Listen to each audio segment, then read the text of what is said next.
그래서 저는 입시가 더 어려워졌다고 생각합니다.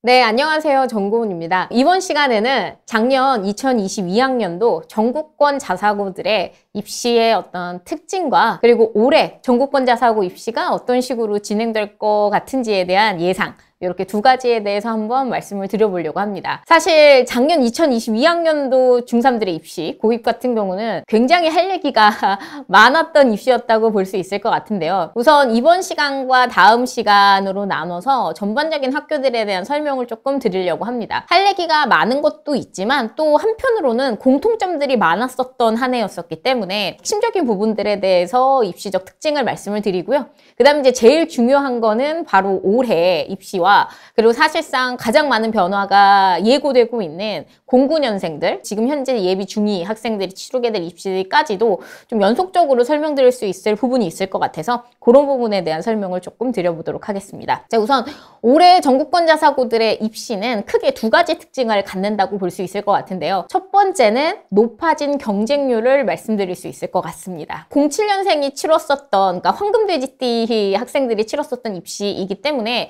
학령 인구의 증가로 인해서 분명히 경쟁률이 오를 것이다 라고 우리 모두가 예측하기는 했지만 사실 그 예측 이상으로 경쟁률이 많이 올랐었던, 그러니까 학령 인구 대비해서도 경쟁률이 좀 많이 올랐었던 입시이기 때문에 아마 학령 인구 증가 이외에도 다른 요인들이 작용을 한 부분이 분명히 있는 것 같고요. 그건 이제 조금 이따가 설명을 드리는 걸로 하고, 우선 경쟁률에 대해서부터 조금 말씀을 드리면 하나고 같은 경우는 지금 여학생들 경쟁률이 올해 이제 3.44대 1을 기록을 했습니다. 기본적으로 중3이 치르는 입시가 경쟁률이 3.5대 1 가까이 간 경우가 너무 오랜만이고, 그리고 사실 경쟁률이 3대 1이 넘어가는 순간부터는 중3 입시가 굉장히 좀 빡빡해진다라고 저희들이 얘기를 하는데, 하나고 여학생들 같은 경우 이제 3.44대 1의 경쟁률이 나왔고요. 그 다음에 이제 외대부고 같은 경우는 정말 놀랄만한 경쟁률이 나왔는데 이제 일반 전형 경쟁률이 3.6대 1을 기록을 했습니다. 그래서 이 경쟁률은 사실상의 뭐 2017년, 2018년 이후로는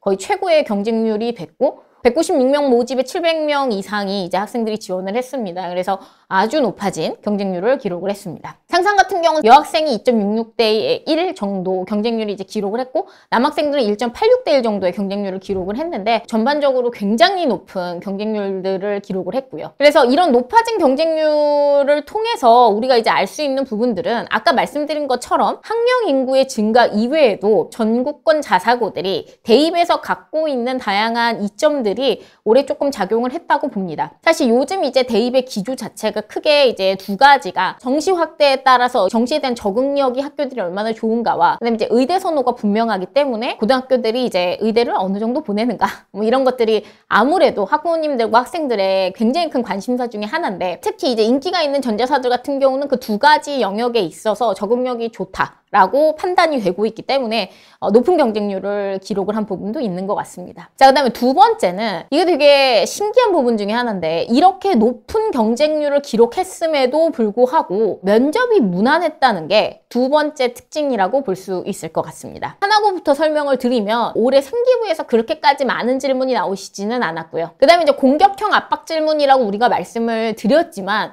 올해 같은 경우는 공격성이 그렇게까지 두드러지지는 않았습니다. 근래 들어서 하나고가 공격성이 계속 좀 빠지고 있긴 하지만 그래도 작년에는 남학생들한테 수학 지식 체크 질문을 내셨거든요. 억각의 성질을 말해라, 동의각의 성질을 말해라, 이런 이제 생기부에 적혀져 있는 지식 체크 질문들도 나왔었는데 올해는 남녀 통틀어 그런 분위기는 없었습니다. 그래서 대부분 제가 데리고 있었던 학생들도 면접을 보고 나와서 특별히 뭐 답변을 못하거나 그런 질문이 없었다고 얘기를 했었으니까요. 자, 그래서 그렇게 치렀고, 그 다음에 이제 외대부고 같은 경우도 질문 이제 세 가지를 내시는데 질문 자체만 봤을 때는 속된 말로 이제 너무 쉬운 질문이 나오는 거죠. 본인이 재료공학자가 꿈이라고 얘기를 했는데 재료공학자가 되고 싶은 이유를 말하고 재료공학자가 된다면 어떤 일을 해보고 싶은지 말해라.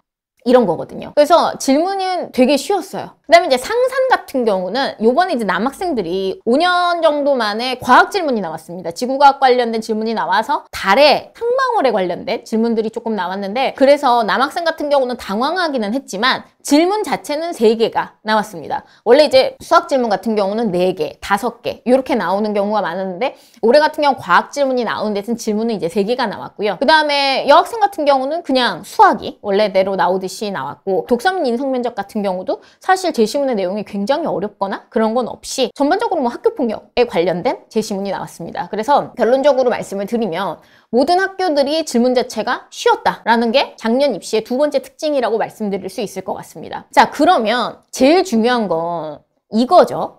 질문이 쉬운데 경쟁률이 높았다. 그러면 도대체 어떤 걸로 합불합을 결정을 지었던 것이냐? 사실 이 포인트가 가장 중요하다고 생각을 합니다. 이게 어머님들이나 학생들은 어떻게 생각하실지 모르겠지만 전혀 생각하지 못할 만한 얘기를 제가 잠깐 드리면요. 생각 외로 경쟁률이 낮을 때가 질문이 오히려 조금 까다로울 때가 있습니다. 경쟁률이 높아지게 되면은 질문이 오히려 수월해지는 경우들이 많죠. 자, 그러면 그게 왜 그러냐? 입시 면접의 메커니즘을 조금 생각해 보시면은 답이 나온다고 생각을 하는데요. 경쟁률이 높다는 건 그만큼 지원자가 많아진다는 뜻입니다. 지원자가 많아졌을 때 면접관의 입장에서 읽게 될 자기소개서가 많아지는 겁니다. 자, 그러면 그 서류와 자소서를 꼼꼼히 읽기가 사실 굉장히 어려우신 거죠. 이거는 누군가한테 섭섭하게 생각하실 부분은 전혀 아니시고요. 당연히 이제 한정된 시간 동안 우리가 이 면접을 학교 입장에서 준비를 해야 되는데 너무 많은 자료들을 받게 되고 너무 많은 자소서를 받게 되기 때문에 사실 그만큼 꼼꼼하게 보시기가 어려워서 오히려 질문이 약간 평범하거나 러프하게 나오는 경우들이 많아진 겁니다.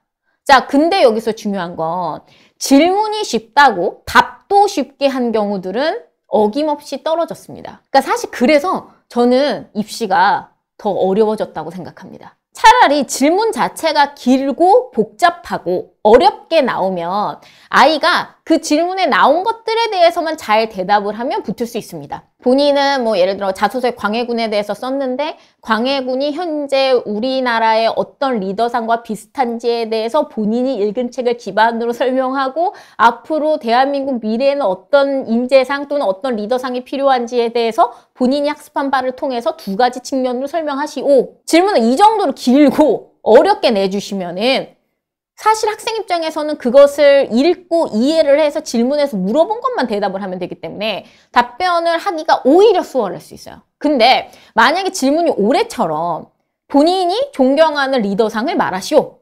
자, 이런 식으로 만약에 나온다고 하면 그 안에서 본인이 스스로 비교 대조를 해서 대답을 해야 된다던가 자기가 읽은 책을 스스로 끌고 와서 얘기를 해야 된다던가 아니면 자기가 앞으로 미래의 리더가 왜 이런 리더가 필요한지를 이유 2가지로 들어야 된다던가 이런 식으로 답변을 구성하는 능력이 굉장히 중요해지는 겁니다. 그래서 저는 이런 식의 추세가 사실 계속 이어질 거라고 생각을 합니다. 자, 그 이유는 올해 08년생, 내년 09년생이 치르게 될 입시도 경쟁률이 낮아지지 않을 것 같다라는 생각이 들기 때문입니다. 제가 사실 다른 영상에서는 대부분의 전국권 자사고나 특목고의 입시가 학령 인구에 기반하여 경쟁률이 나온다라고 말씀을 드렸는데 사실 올해 08년생, 내년 09년생들은 07년생에 비해서 학령 인구가 적어진 건 맞습니다. 그래서 원론적으로는 경쟁률이 떨어져야 되지만 지금 사실상 엄청나게 많은 입시적인 부분에 있어서의 변화가 예고가 되어 있는 상황이기 때문에 경쟁률이 유지가 될 가능성이 굉장히 클 것 같거든요. 그래서 경쟁률이 높아진 입시를 우리가 계속 치르게 된다고 했을 때